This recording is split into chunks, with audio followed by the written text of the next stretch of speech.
What's going on? It's your boy Marcus Q. It's your boy AV. And this is the Map Social Presents. Dirty Laundry Podcast. We have an exciting guest in the building. Yes, sir. We have producer, Stuntman, Daredevil, Dr.Danger. How's it going? How you doing? How's everybody doing? You're Doing here in great. one piece. I'm here in one piece. You know, I'm 62-year-old Daredevil, and I'm still standing. All the limbs good. intact. Got That's you. got right. you. Did I get that right? Did I producer, Stuntman, Daredevil? Yes, sir. I'm a television producer. As I'm retiring out of stunts and all in one piece, I'm trying to pick a little something. You know, stunts have been a part. The TV production has been a part of stunts, right, this whole time. And so, at a certain point, I realized I can just make some television and not have to hurt myself. Okay. Before we dig into the good stuff here, I want to go through some of the great things you've done. Yeah. All right. You've done so much amazing work. Yeah. You know, I think one of my greatest achievements is I've been on Life Flight Helicopter 5 times. Okay. Golly. You So know, you've been on America's Got Talent. You've been on the History Channel, American Devils. You got Danger's All Stars. yeah. So we're going to touch on a little bit of everything here. But I would like to know, is there a difference between a stuntman and a daredevil? Yes, I would say that there is. The difference between a daredevil and a stuntman is stuntmen have a budget, you know, that you can do a second take. Yeah. You can hold the role. You got a big budget to keep everybody safe, and a daredevil goes out in front of a live crowds and just makes it happen. Okay, When nice. it's time to go, it's time to go, and it doesn't matter if you don't completely have your shit together or not. It's time, and that's how you keep your reputation as you go out and you do your job. Nice. When it's time. That life is amazing because just being in the acting and being in the entertainment world, you always see actors that like this. Like I haven't really got to rub elbows with the stuntman, and I'm always like, how'd you get started in that? What was that something like? You know what? I just want to go out and mess some stuff up today. It was that or Robin Banks, honestly.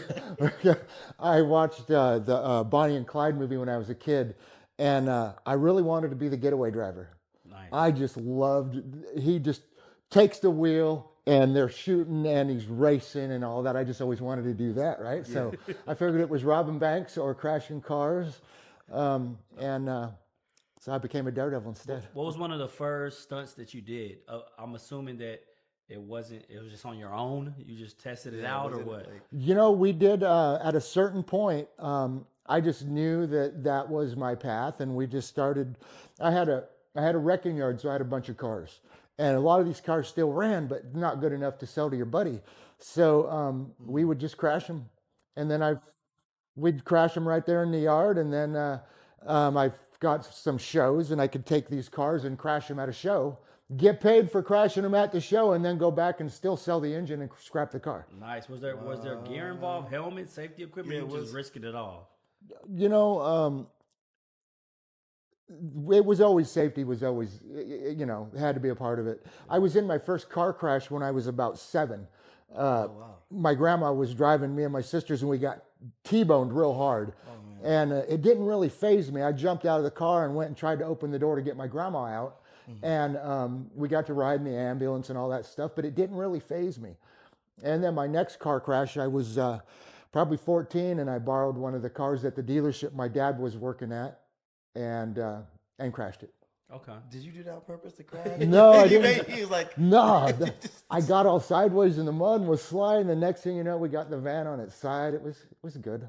I didn't get my ass kicked too bad. okay, man, that's crazy. Now, American Daredevils or America's Got Talent, which one came first? You know, they both kind of happened at about the same time. I think we've got the TV show first, and the TV show took 5 years. Me and 2 other guys that are Austin people sat down in a bar in Wichita, Texas, and said, "Let's make a TV show." I think we all went there with the same idea, and we sat down and we all had the same idea at the same time. 5 years later, we have produced a television show that landed on History Channel. I love that. That's inspiring. You guys got together, you talked about a dream, and you made it happen.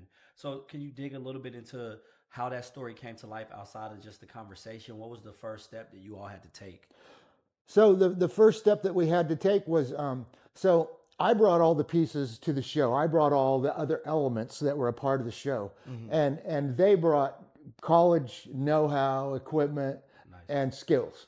And so the 3 of us just started assembling the pieces. I had a full season booked for my tour, because we would tour around to Like I think we did 30 shows, 30 different cities that year. Nice. And so, and they just started rolling with me and bringing the cameras. And, you know, it's weird because that all started, I was at Wichita Falls, Texas, and I was out of money and my card broke down. And I was stuck in Wichita Falls, Texas at this hotel. And I had been there for about, so the truck broke down. The truck broke down. We tried to leave. It caught on fire, and now we're stuck in this town because now the truck had caught on fire. But I had just done my show there the week before. And so as I'm stuck in the hotel, I look at the TV one day and I see me on a commercial for the car dealership. And I'm like, wow, that guy just used me on television, and I've got a $400 Suburban outside driving around the country that I'm in, and it's toasted now because it's been on fire. I said, he's got a car dealership. Let's make some commercials. So he thought that I was trying to get him tangled up in court somehow because he used me on his commercial, but I just wanted to make some TV. Yeah. And so we got together.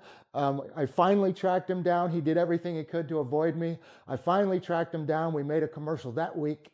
We made a couple more commercials, and then we started making the TV show. Some of the best things come out of this craziest story. Yeah, I mean, I know you got a treasure trove of stories. Like I just see how you walked in. I was like, he's gonna tell us some good stuff. So I was at that hotel, right? I was out of money, so I knew that the lady downstairs didn't want to put out the breakfast and clean it up every morning. She just didn't want to do it. She's lazy, so she never told them that I ran out of money.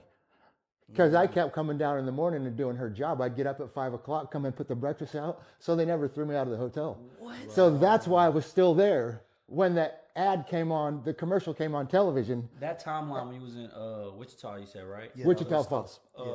What was that timeline? You spent some weeks there? That was 2008. But you were there for a couple months, or? I was there for a couple months. Yep. So when you did the commercial deal with the car dealership, was that a financial exchange or just a business exchange? Let's shoot some commercials so I can get them. We just, you know what, just went to work. I don't think they gave me any money, but they started rolling with me. At a certain point, that guy brought his resources to get to the table, and we went out in the country and started shooting content. Nice.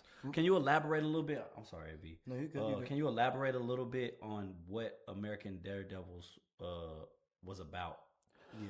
So the reality series American Daredevils that aired on History Channel basically followed me around the country doing my stunts. And I brought in other Daredevils that I knew that I wanted to work with. So originally the show was going to be called Chasing Danger and just be about me. But I kept seeing that if we brought in more, that we'd have more depth, we'd have, you know, it'd make a better stories. Absolutely. And so I brought in the other people that were in the show as well. Okay, great. With America's Got Talent, right? Like I know you got to meet Simon and that group. How was that? How was that experience? I mean, people go on there with singing and music, but the other talent is like, That's a hard guy to impress. You know, I see his faces. It's just Yeah. Did So- you feel like you wowed him at any moment? so on the first time, I think it was 2013, and it was a Spice Girl and Howie and the DJ. Yeah. What's the DJ? Randy? Was it Randy? No, not Randy. No. Were you on the one with Nick Cannon or? I was on the Nick Cannon one later, and I was on the first Okay, one. so you were on two. You were on both. Oh yeah. Oh, so right. So Nick Cannon was the first one. Yeah. Yeah, that guy was cool. He's a cool cat, man. Hey, Nick get a bad rap. Yeah, people be talking crap about Nick, man. So Man. you had a better time working with Nick over Terry as a whole. You know, Terry's cool. we can speak honestly. Yeah. Terry's cool, but Nick is just a cool motherfucker. Well, okay, elaborate. He We gotta really know. I mean, he just walks up and you just look, I stared at his shoes for 2 minutes, I think. And I'm like, wow, look at those shoes. And he's just a cool guy. Yeah. You know, you don't get a lot of time with them, you know. Yeah. But so we did 16 episodes of the TV show. And America's Got Talent, though, that's tough. That was hard. Yeah.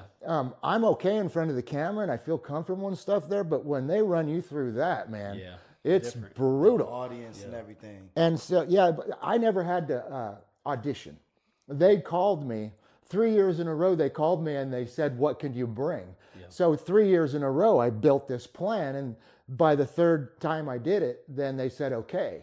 Nice. And so we drove out to California, and it's the Dr.Danger's Daredevil All Stars, right? Yeah, the Danger's All Stars. Ain't no All Stars. I'm the only All Star, right? He's like, "I'll These run are this." just some freaking people that I collected. Yeah, no. You had a guy on there that looked like he lost a leg. Yeah, Texas Trash is a good friend of mine. He got ran over by a train. Yeah, Oh, man. but he said one of the best things about that, the upside of that, is his friends don't ask him to move anymore. Yeah. So So he turned so it into something positive. so we hadn't done the stunt yet, right? So we're on stage. So they bring you on stage and they do that, and they're like, "Okay, go get them."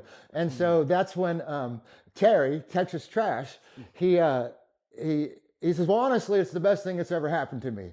And then I think Howie said, "Why is that?" And he said, "Because my friends don't call me to help them move anymore." Yeah. And so, like, in my head, I'm going, 25 million people around the country right now are all laughing at the same time at his joke, right? So I picked the right guys. But he rode the bus with us, and everybody did a great job. But it was just, I forgot your question. Basically, just how that came to life, what the show was about. Yeah. You're doing great answering all our questions. Just what you kind of answered it a little bit. Basically, that was one of the toughest projects you come across, and it was you stepping out of your comfort zone a little bit. Yeah. It was a hard show to do, basically. It was because It's a real deal thing. it's a real deal, and they're in control, right? So the first time I had in I think it was 2013, season 10, I had 2 different acts on the same show. Now it's a competition, right? So how are you in 2 acts, right, at the same time? Well, in the second act, which is Danger's Angels, I'm dressed as a fireman, and I got my girl in the limo, and I'm blowing the butt out. So I'm doing all the work, setting up the stunt. I'm right in there, and you can see my eyes behind. But those 2 acts made the top 10-year highlights for America's Got Talent. Congratulations on that. congrats. So- Is that That's Mary big. you did that with the limo? That was with, There was one you sitting at a dinner table. yes, and that's then with Mary. Next thing I know, y'all both on fire. Fire, Right. Yeah. That was a different stunt than the limo stunt. Yes, Okay. yes. So on that one, that was in Atlanta, and we drove out there, and they want you to come up with they want you to wow them, and Yeah, it's challenging. and so I'm like, so we got to tell a story. And so how do you tell a story in a minute, but you're really just blowing shit up, right? Yeah. You set every fucking thing on fire and start blowing shit up. Yeah, that actual- wow people for real, Yeah. though. The acts you're going against are different. It doesn't have to be stunt people, right? America's Got Talent is you don't know Everybody. who you're going against. Right. And so that one, season 17, I think it was, America's Got Talent Extreme. Okay. So me and Mary are sitting at the table, and I'm looking across the table at her, and our helmets are so fogged up I can't see inside her helmet. I can barely see out of my helmet, and I can't see her eyes. And we're sitting at this table, ready to get all burned up, wearing our gas towels and everything. And it was fucking hard. It was. We went back Are there. you, just- when you're, are you actually? Can you feel that heat? Yeah, can you feel Or that? is there some type of layer of protection where you don't feel it? Are you getting hot? You don't. inside You of know this? what? You don't feel it, and then all of a sudden you do. Okay. You don't really feel it, and then it's just freaking Can you hot. expound on that? Like, what are we talking here? Like, you got to hurry up and get up out of that situation quickly when it starts to set on? The intensity of fire is so overpowering mentally and physically when you are like underwater in it, because I've been underwater in fire to where I had to jump out of a moving bus. I had to just jump right out the fucking door, and didn't care if the bus ran me over because I was swimming in fire. And so So, Your so face right now, you 'Cause like. it's interesting to me. Is one okay? I watched you literally go into the air in like a truck or In a the bus. truck, I saw that one. The bus, you And ran into a you bus. smash into a wall, and then I watch you running around on fire. And one thing I did notice, I watched the judges, right, and I could see on their faces, it's not staged to where y'all are really doing this stuff. yeah, we're Yeah. really They're doing it. shocked, and there's Yeah. like delays where they think you're not responding and things like that. Is one easier than the other? Or the nerves are just rushing on fire, a car crash, it's all the same. Is there one you would rather do because it's more of a Yeah, what was cakewalk? you say? Is there, that's what I was gonna ask. So, That. like, okay, so car jumps are likely to kick your ass Yeah, and send you to the hospital, put you back on the helicopter, back to the trauma room, and the fire stunts you can pretty much get away with them easier. It's a Yeah. little less work. It's less setup, and you can. Something's got to go pretty wrong to get you in trouble on the fire stuff. yeah, But it does, and it can. So the fire stuff's easier to get away with because it's so much harder to judge if you do a car jump and you jump 50 or 100 feet and crash. It's harder to plan what's really going to happen. So yeah, there's so much different things that could take place. Is there a stunt? Like, what would you say? Like, is your, I guess, craziest stunt? Like something like you like I almost lost Yeah. my life, or was just real difficult Well, to pull off? I would say my craziest stunt was probably my second marriage. Honestly. Oh man, you came out alive. You're alive on that. How long did that stunt He's last? like, I got injured. That was 7 years. And my first marriage was like 20. Oh, okay, Yeah. okay. You got some experience. Yeah. Yeah. So I that's a mean, stunt. And now I just got a whole bunch I of agree with girlfriends. Yeah, I got 10 years experience. yeah. That's a stunt. I You come out got alive on 5 that years one. experience. Yeah. Yeah. We all Oh, survivors out here. Yeah, all married, ex-married men right Yeah, here. right, for real. You said you're 62 now. I'm 62. I'll be 63 in a couple weeks. You Look great. man. You're Yeah, doing, you your, do. you're Thank doing you. your thing. How old was you when you said you got into it? You know, I was probably 30, 30. 30 years And old. originally from Sacramento. 28, something like that. 28. Originally from Sacramento, California. Now Texas through and through. Texas pride through and through. You know, couldn't get here fast enough. I didn't know Yeah. it, but now I'm here. I don't want to be anywhere else. What year was that? Yeah, how long? So, you know, as we were touring around for 5 or so years, we would come through here, and when I met the guys in Wichita Falls, they had an office here. So I started hanging out in Austin more and actually working in the office, assembling the TV show. When I wasn't on tour, I'd be in there working on that. And I would say that was around 2010. Okay. So I know there's some things we can't get in too much detail. Yeah, you but got a lot of things going in you- the future. We gonna be room. We excited, so we'll keep that. You said retired now from stunts. Yeah. Yeah, I'm retired from stunts, and we're building a couple of TV pitches. Okay, so you got some pitches on the way. Yep. It's going to be in the same line of work, or you branching out to different things? You know, when it comes to producing, let's say you want to produce a show, you can't write yourself into a corner. You got, like, I'm the master of the ambient resource, what I call the ambient resource. So I look around me and what's here, what's now, what can I use that I don't have to go out and find? What's at, at my disposal? What can I find like that, I yeah. can do? Because some people, they have big plans and they write a big script and stuff, and then you gotta go fund it, right? You gotta go get the financing. And so when you're trying to do that, it's tough. So the more things that you can find that you have access to that you can use, the better off you are. And for people that are aspiring to be writers or producers, try to find something that you can actually pull it off without a lot of help from other people. Oh, he dropped a gem for y'all. That was free knowledge right Yeah, there. that's right there. Yeah. That's one of the things we love to do on this show. We want people, creatives. We want everyone that's entertained by the creative space, that has a dream out there. That we want them to take something away from these episodes. Yeah. We've had music artists. We've had you on here now. We've had people who produce and write, Business owners. And one thing that you said that stood out to me is we get this amazing idea, right? And then we make it complicated. The idea is beautiful, but we make it complicated thinking we need all these resources, and you could just be walking away for some of the simplest things that's right there to your disposal. Exactly. So you just have to make sure you pay attention to what's around you to make the best of it. So I definitely could attest to that. So I appreciate that. That fire you have, because we talk to creatives a lot, and there's a passion. Like, you can look at someone's eyes, you could just see like they just want to keep going. Like, even though you retired from us doing stunts, it seems like, hey, I have a love for creating. What, even when you were doing stunts, because that's not an easy thing to keep going through. What kept you going as far as like, I want to get in the next car, I want to jump through this. Like, I mean, I know there's that excitement, but how did that, like, what pushed you? Well, as I became the character of Dr. Danger, um, I, you know, there's a lot of fake people, and there's a lot of people talking about stuff they're never going to do it. And I think that my biggest problem is I talk about stuff and then I feel like I have to do it.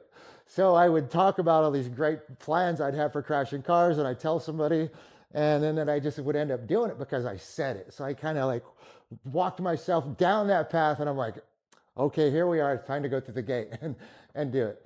So at a certain point, I just became Dr. Danger, and I embraced it. Yeah, I heard that's more common than people think.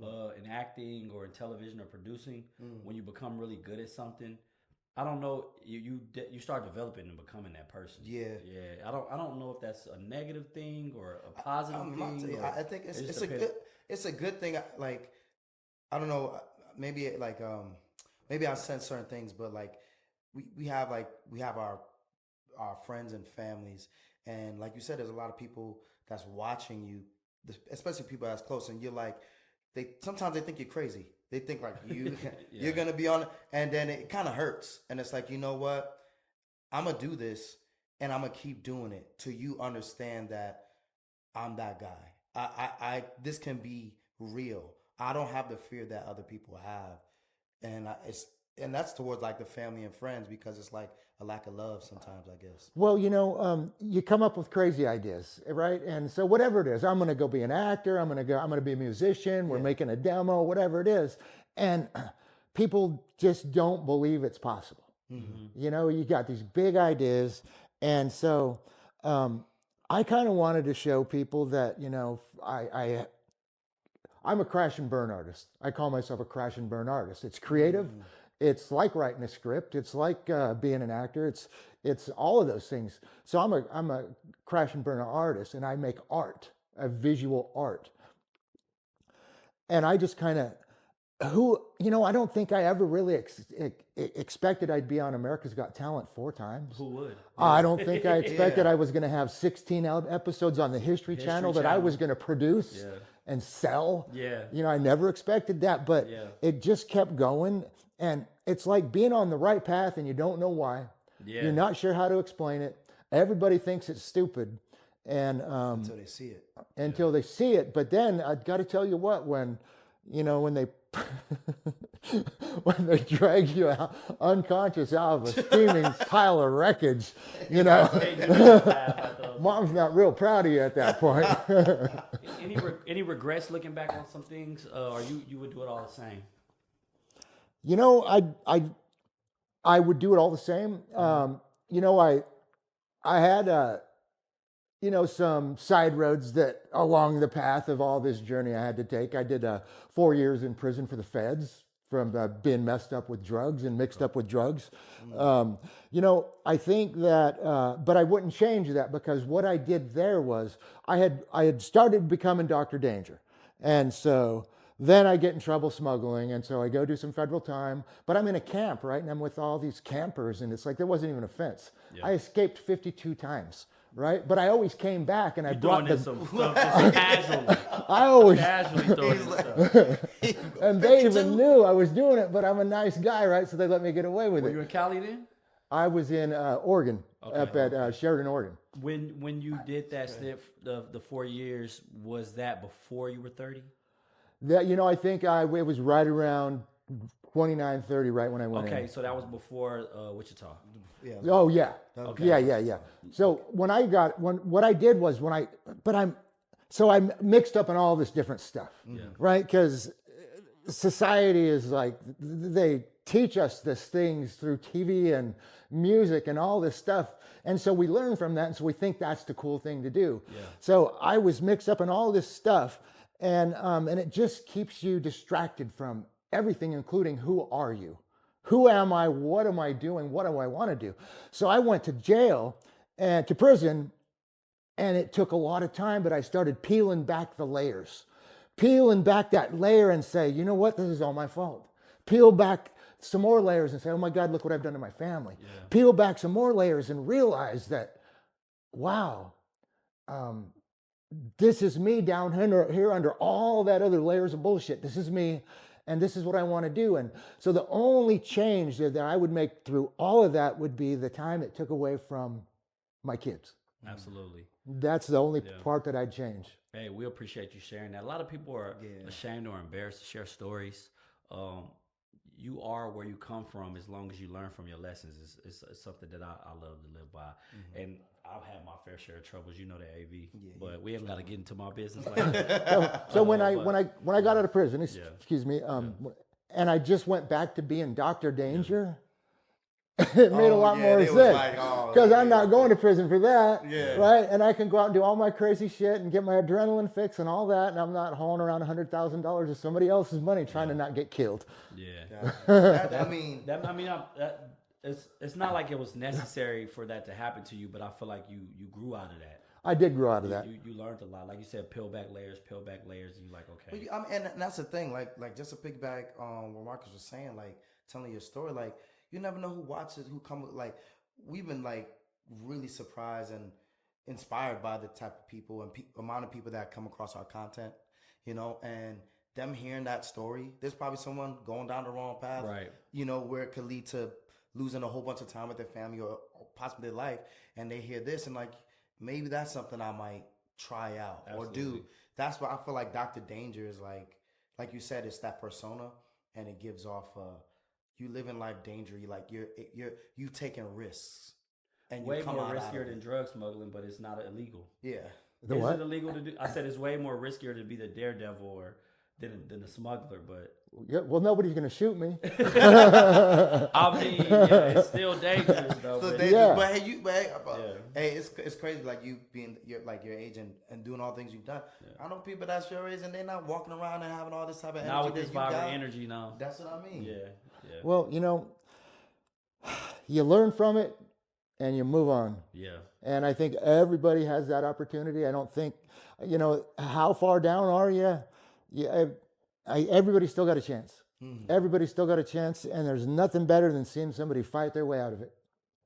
Would you ever consider coaching or mentoring people that want to get into stunts or being a daredevil? Would you ever take that on, or you have? So what I did over this over the course of my career is all the other daredevils want to be the guy. I'm Evil Knievel and I jumped over 14 buses, and then it's the next week I jumped over 15 buses, and it's always a world record, and it's always this big thing, and it's always a kind of a scam. It's always a scam because every time they go out, it's a new world's record and stuff, and it's only them. But I brought people into my show and would put them in stunts. So for a while, Mighty Aphrodite is a local roller derby legend, and I hooked up with her. And so she went on tour with me, and we would go to towns that had roller derby, and we'd invite them to our show and build the stunts and let them do the stunts. So now we're cross promoting. So it's not me out there doing the car jumping and saying I'm the greatest. I'm setting up the stunt and I'm putting somebody in it that's never done it. It's like you bring the show to town. You know how to put a show together. That's what it's about. You business minded with it. That's what I like. But all the other guys, it's only them, and they're the only one that can do it. And if they want to do that. Right? But see, I just wanted to share the love. I think that goes into every creative space. I feel like when you try to hog it up and you think there's not enough seats at the table, you start to lose momentum and you start to get a little too big headed and realize you get left behind. Yeah, it gets me excited to like see creatives and everybody collaborate, because then you see that light or that light switch go off in their head and like, this is what it's about. It's not about necessarily me. It's about having people collaborate. Look at what we created. You know what I mean? I got a crazy idea. That devilish He smile. said, hey, you say you live like on a ranch. Yeah. Would you ever put us through like if we were willing to do it? Would you ever put us through like a daredevil stunt, like one of the safest entry level Yeah, ones? don't kill us now. No, so like I would bring out the roller derby girls, and I'd set one of them on fire, and then the next one I'd blow them up in the car, and then the next one would be a car jump, and we'd do all three of those for our show every night. So if we were willing to do something, would you teach us or show us and put it on camera? Yeah, I could definitely. We can definitely do the body burns. 'Cause that's pretty easy. The being on fire. Yeah, it'd be, so when would you be good at that. You know, hey, I'll do it. I don't care. I would do it too. I've stunted a few hundred people. I probably see none of the other daredevils went around stunting others. Yeah. So, but I traveled the country like the Pied Piper of blowing shit up. Yeah. And I put all these We're people. about to get in the booth and make some music to this. Yeah. I'm glad we got to touch on a lot of things that you covered and a lot of things you got I'm serious coming up. about that. That's a good one. We like to let our audience get a little in tune with our guests, so we touch on some things that's not exactly on topic. So you said you feel that you're more Texas at heart now instead of California, even though you were born in California. I love Texas. Okay, so what's some of your favorite things about Texas? I love cowboy boots. Hey, he made us both look bad today. I looked down. I was like, Is that snakeskin? It's some kind of snakeskin, yeah. Yeah, it's I very think nice, it's very nice. Cavender's or something like that. Are we rocking cowboy boots 90% of the time? Me? Yeah. Well, yeah. On the ranch, it's best to have boots on because there's rattlesnakes and shit out there. Nice. And so I'm always got one. I've got about 6 pairs. I've one or another on. So Texas just fits the swag. It fits. Yeah. What else do you love about Texas? What is another great thing you love about this state? I love the open spaces. I love the weather. Yeah. I like the people. I love the people. Yeah. I love the people because it's cowboys. yeah. Absolutely. There's a lot of cowboys, and I Sacramento, California. I'm not a cowboy, right? But I grew into it pretty well, and now I live on the cattle ranch, and there's about 1,000 bovine running around out there. I wouldn't think you were from here, never left. Yeah, I was gonna say you wear it well. That's a good thing. Yeah, I gotta give you a cowboy hat. I gotta give you some cowboy boots. We might have to show up to the ranch. Like You might have to show up like that. Maybe we go shopping. Maybe we'll Hey, go. we can do a segment, man. we do a Shopping thrift segment. a Dr. Danger's thrift episode. Hey, Well, on serious note, all the experience, everything that you've done, we just want to give you your flowers and congratulations. Yeah, we appreciate you Like being here. it's inspiring, and we're excited that people get to see it. If you can, let people know where to find you and where you're at. My Dr. Danger Stunts is the Facebook, but my personal Facebook is Gregory Dr. Danger Carpenter. Dr. Danger is one word, and Danger Stunts is the website. Okay, great. And the shows that you got hopefully coming up, would that be in the next year or so? Maybe this year, or We have a pitch right now that we have our treatment made, and we have let's don't put that. I can't say that yet. Okay. You're still working. You're still working. Yeah. Be on the lookout. Stay up with Dr. Danger on his Facebook page. He also has an Instagram page.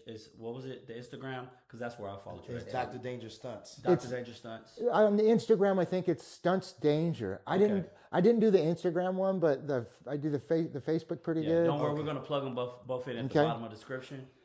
There's lots of videos out there. Maybe one of are you going to cut some video into this? Absolutely. Yeah, I already put it on. Yeah, we got a reel together already. Yeah. Okay, because the one where I'm going over the car catches on fire, and then I fly over the bus, and those cars are stacked 5 high, and I hit that top car and point and then just drive it into the ground, and then tumble down the racetrack a couple hundred feet. That's the night that I learned that you cannot take a half a bottle of Jägermeister in the ambulance. Oh my God. So I said, I'm just going to sit over here in the golf cart then. Yo. I'll let you know when I'm ready.